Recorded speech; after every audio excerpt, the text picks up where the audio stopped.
Have you ever wondered if the mistakes of your parents could shape your entire life?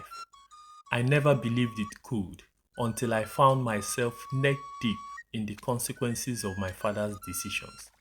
My name is Tobe, and this is my story. A story about love, loss, curses, and a battle against forces I never imagined I would face.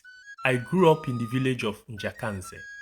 My family's name carried a weight of tragedy and whispers. My father, Akeka, was a very poor man, struggling to feed his family.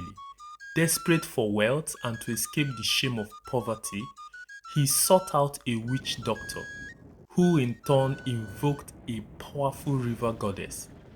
The goddess agreed to give my father the riches he desired, but at a devastating cost. She demanded that he marry her, but that his ability to have earthly children would vanish from that moment on. My father, already content with having me as his only son and child, agreed to the pact. I will marry you, my love. Soon after, our lives changed. The wealth came quickly. Money, land, livestock, everything was at our disposal. But the price was far higher than my father had anticipated. The river goddess, possessive and jealous, couldn't bear the thought of sharing my father with anyone. My mother woke up one morning, trembling as she recounted a vivid dream to my father. She had seen a strange woman who forced something down her throat. 2 days after that nightmare, my mother died. My father knew the truth. He knew it was the river goddess who had taken my mother's life. Guilt and sorrow consumed him, and despite all the wealth he had acquired, his heart was heavy. One day, he walked into the thick forest in our village with a rope slung over his shoulder. That was the last anyone ever saw him. He took his own life, leaving me with both his wealth and his curse. I eventually went on to live with my aunt. As I grew up, the weight of my father's pact with the goddess followed me like a shadow. I tried to live a normal life, but something always lingered in the background.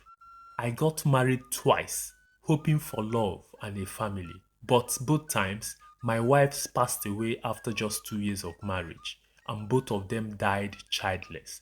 The pattern was eerily the same. They would complain of strange dreams, nightmares of a female figure who attacked them in their sleep. She fights me, they would say, their eyes wide with fear. They revealed that in their dream, they were forced to eat something. They always woke up choking, just like my mother had. Days after those dreams, they both died. Each time I knew it was the river goddess.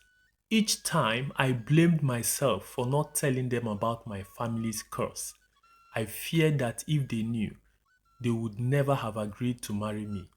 The regret gnawed at me, and I vowed that if ever I found love again, I would be honest no matter the cost. Some years later, I met Nkoli. Nkoli was unlike any woman I had ever known. Beautiful, intelligent, and full of life. She came from a family of powerful seers and healers, respected by all in Ayeriba town.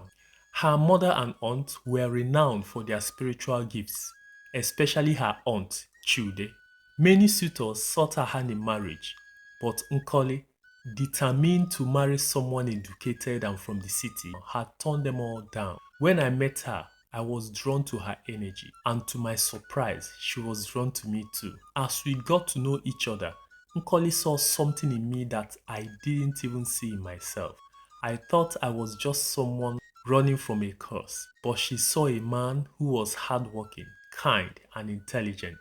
Eventually, I worked up the courage to tell her everything about my father, the pact with the river goddess, and the tragic fate of my first two wives. My heart pounded as I approached her in the living room, but all of a sudden, the courage in me dissipated. The fear of losing her enveloped me. "What is it?" she asked. "You look like you are afraid of something." Of course, she was right. I was afraid of her ditching me. "It's nothing, my dear." I casually left. With the help of a friend, I contacted a powerful native doctor in the next village, who after some rituals said I was now free from the deadly grip of the goddess.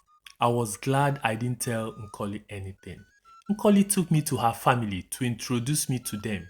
The moment I stepped into their house, Nkoli's mother sensed it immediately. There's a dark force around this man, she said, her voice trembling with fear. Nkoli, you must be cautious. Still, we pressed on. Nkoli believed in us, and soon after, we were married. For a few weeks, everything seemed perfect. But then the nightmares came and haunted my dear Nkoli. Every night, she saw the same woman, angry and vengeful, demanding that she leave me. She says she will kill me if I don't leave you, Nkoli told me, her voice trembling with fear. I didn't know what to say. I thought I had broken free from the curse like the native doctor assured me. But clearly, I had been wrong. I tried to brush it off, telling Nkoli she has symptoms of malaria. But deep down, I knew something was terribly wrong. The goddess wasn't done with me yet. One day, Nkoli overheard women gossiping in the market about her inability to conceive. She will soon pass away childless like the other two before her, one of them said. Their cruel words stung her deeply. She rushed home in tears and told me what the women said. I tried to pacify her to no avail. The next morning, I woke up to see her packing her bag. When she saw the confusion on my face, she said, I want to go see my mother. When Nkoli arrived at her mother's house, she poured out her fears and frustrations. Her mother, Njideka, sighed heavily. I warned you, my child. There is a dark presence around Tobe, and I believe he knows more than he has told you. You must find out the truth from him. When she returned, we sat down to talk. It was the hardest conversation of my life. She was determined to find out the truth. I finally told Nkoli everything. How the river goddess had taken my mother and my first two wives, and how I feared the same fate awaited her. As I spoke, I saw the sadness in her eyes, but she didn't leave. Instead, she held my hand and said, we will fight this together. Aunt Chude can help us. Chude was known throughout Ayeriba and beyond for her unmatched spiritual prowess, a woman who could summon forces that most would never dare approach. Her skin was weathered from years under the sun, and her sharp piercing eyes seemed to see into a person's very soul. She lived at the edge of the village, surrounded by towering trees and a thick mist that seemed to linger around her home like a protective shroud. Nkoli's confidence in her aunt was unwavering. Aunt Chude has broken curses that no one else could, she assured me. If there's anyone who can help us, it's her. Despite my doubts, I knew we had to try. I couldn't lose Nkoli, not to the same fate that had claimed my mother and my wives before her. When we arrived, Chude welcomed us with a solemn nod, as if she already knew why we had come. She moved with a quiet strength, gathering herbs, powders, and oils, then leading us to a small altar she had prepared. Nkoli held my hand tightly as Chude began her rituals, her voice low and steady as she chanted in the old language, calling upon the spirits of the forest, the ancestors, and the elements to aid her in revealing the nature of our curse. Suddenly, Chude stopped chanting and turned to us. This river goddess is unlike others. She is a jealous spirit, and once she binds herself to a soul, it's almost impossible to break free. She was furious when your father broke the pact, and so her vengeance has passed to you, Tobe, but there's a way to break her hold.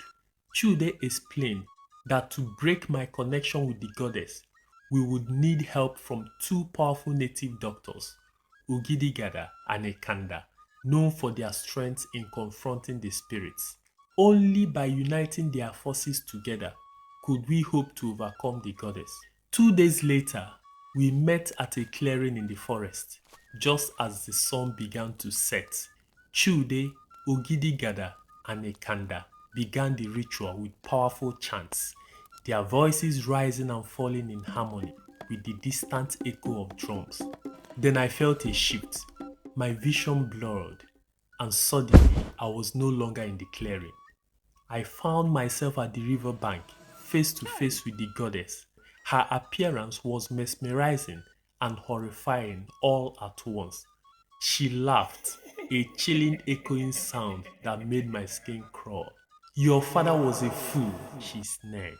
He thought he could abandon me, and now I will savour my revenge on his son. The goddess lunged at me, dragging me into the water. I could feel the weight of the river pulling me down, suffocating me. I struggled, feeling her cold, unyielding grip. But in the back of my mind, I could hear the voices of Chude, Ugidigara, and Ekanda chanting, their words growing louder as they fought to reach me. The battle was fierce. I felt as though I was being torn between two worlds, the living and the spirit realm.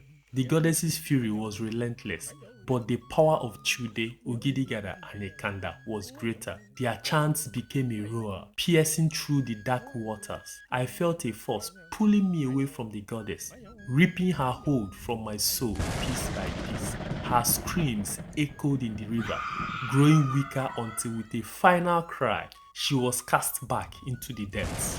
I gasped for air and opened my eyes to find myself back in the clearing, my body weak and trembling. Nkoli rushed to my side, her eyes wide with worry as she held me tightly. She is gone, I managed to whisper, my voice barely audible. The goddess is gone. Tears filled Nkoli's eyes as she embraced me, and for the first time in years, I felt a sense of freedom. The curse had been broken. The river goddess who had haunted my family for so long was defeated. In the months that followed, Nkoli and I found peace. Her nightmares stopped, and soon we learned that we were expecting. When the day came, she gave birth to twins, a boy and a girl. As I held them in my arms, I knew that the darkness that had plagued me was finally over. Our family had been given a new beginning. Our story may have started with a curse, but it ended with love, resilience, and hope. And as I look at my family today, I know that nothing, not even the darkest forces, can break the power of a love that refuses to give up.